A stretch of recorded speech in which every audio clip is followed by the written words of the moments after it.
ఇది హరీష్ రావు గారు ఎదుగుతుండో దాని ఒక ఎన్నికల వాగ్దానంగా అభివర్ణించే ప్రయత్నం చేశారు.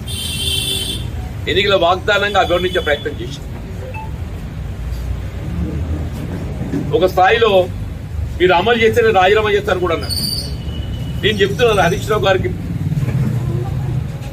నేను విజ్ఞప్తి చేస్తున్నా, మీ రాజీనామా పత్రం లేఖని ఏదైతుందో సిద్ధం చేసుకోండి.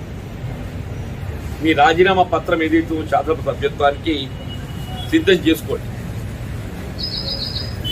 నిన్న రాష్ట్ర కేబినెట్ గౌరవ ముఖ్యమంత్రి గారు ఏదైతుందో 15th జూలైకి ఆరంభించి 15th ఆగస్టు లోపల 2 లక్షల రూపాయల వరకు ఏకమొత్తంగా రుణమాఫీ చేయబడింది. ఏకమొత్తంగా దాదాపు 31,000 కోట్లు అని చెప్పంటున్నారు.